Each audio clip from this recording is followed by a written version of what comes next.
Early in his career, Maurice Gibb chronically battled with addictions to smoking and alcohol. He apparently was introduced to alcohol as a teenager by John Lennon of the Beatles. He purportedly became an alcoholic by the age of 25. Gibb's alcohol addiction was reportedly the reason for his separation from first wife Lulu in the 1970s. Remarrying in 1975 to Yvonne Gibb, he temporarily gained control of his alcoholism for a period. His heavy alcohol consumption reemerged in 1988 after the death of younger brother and fellow musician Andy Gibb. In 1991, Gibb, who was in the midst of a month-long binge of alcohol, pulled a loaded gun out on his children and Yvonne at his home.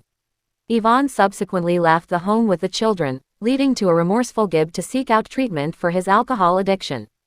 Parts of his treatment involved Gibb attending Alcoholics Anonymous meetings and getting rid of his guns. Gibb's overall treatment was successful in gaining control of his alcohol consumption until his death. Gibb also had a long-standing history of smoking cannabis and had experimented with stimulants such as cocaine. At the time of his death, Gibb was suffering from atherosclerosis and emphysema. While having lunch with his family at Stadium Diner in Miami, Florida, on the afternoon of January 8, 2003, Gibb complained of mild acute abdominal pains. Gibb reportedly decided to disregard his pain at this time. Later that evening, Gibb colicked at his home after suffering more severe abdominal pains. His son, Adam, had summoned emergency services to the home, and Gibb was rushed to Mount Sinai Hospital in Miami.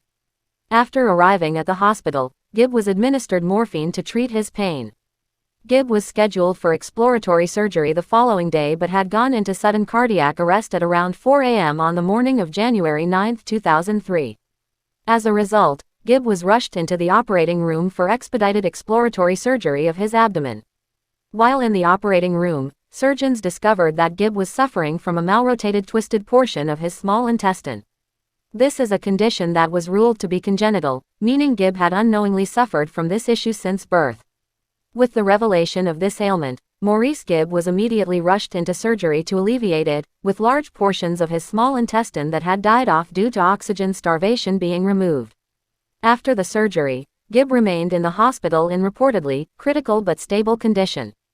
Gibb's brothers and Bee Gees bandmates, Robin and Barry Gibb, came to be at Maurice Gibb's bedside as he attempted to recover. His brother and their family members expressed optimism for Gibb's recovery, as reports of Gibb making small inklings of progress surfaced before his death. On the night of January 11, 2003, Maurice Gibb's family was informed by doctors that Gibb was showing very little brain activity. With news of this, Maurice Gibb's family made the decision to take him off life support, and he was declared dead 10 minutes after midnight on January 12, 2003. Gibb, who was 53 years old, was surrounded by loved ones as he died. It was determined after Gibb's death that his twisted intestine likely ruptured and spilled its bacterial-laced contents into his abdominal cavity and into his bloodstream, ultimately causing a fatal case of sepsis and septic shock. Reaction to Gibb's unexpected death was mainly of shock and grief, with the Bee Gees spokesman stating, "It's an unbelievable blow. Everyone was just believing that Maurice was coming round, and we woke up to this awful news." Radio stations in the United Kingdom played Bee Gees records in tribute to Gibb. The day after Gibb's death, Robin and Barry Gibb began making hostile accusations of medical negligence against the hospital where Maurice died. Robin, in particular, made accusations that there were no defibrillators on the ward where Maurice was a patient.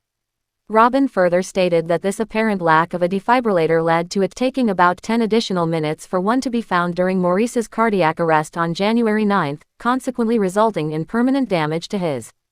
Barry and Robin later retracted their claims of malpractice, and Gibb's wife Yvonne called off plans to file a lawsuit against Mount Sinai Hospital in February 2004, setting to an undisclosed amount outside of court. Maurice Gibb's private funeral was held in Miami Beach, Florida, on January 15, 2003. It was attended by approximately 200 mourners. Notable attendees included fellow musicians such as Michael Jackson and Harry Wayne Casey of KC and the Sunshine Band. Television reporter and friend of Gibb, Jennifer Valapi, also attended the service. After the service, Gibb's remains were cremated. In 2010, Maurice's fraternal twin brother Robin was discovered to have a near-identical twisted intestine after complaining of abdominal pains. Robin Gibb received life-saving surgery to alleviate the ailment in an earlier stage than Maurice.